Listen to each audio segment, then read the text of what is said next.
Hello mga kabagwis, yan gabi na. Sinilip ko lang sila.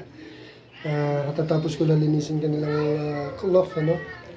Ayun, itong aking Homer. Alam nyo mga kabagwis, honestly, no.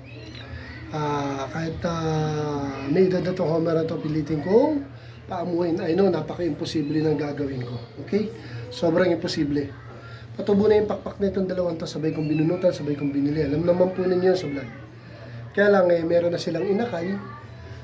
Much better ko yung inakay ang aalagaan ko. Kasi gusto ko rin lumipad-lipad tong Homer kung babalik sa dati may-ari. Well, thank you. Hindi naman tayo naghahabol ng lagi lang sila nakakulong. Kawawa naman. Pero pata nilang lumipad, bumalik na lang sa kanilang may-ari.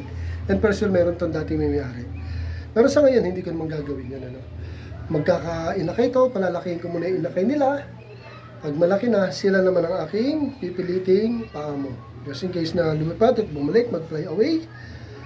So, okay lang.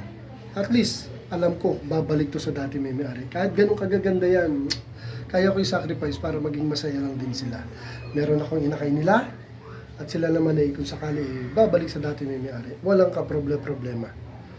Ganun din itong mga matatanda kong nabili. Kasi mas gusto ko kasi po talaga, mga kabagwis, lahat po mapapalipad ko. Para mas maganda po sa ating vlog. Okay? So ayan, in-update ko lang kayo. Ito, in-extend ko para meron silang pugaran. In-update ko lang kayo mga kabagwis para meron lang tayong update sa ating daily vlog.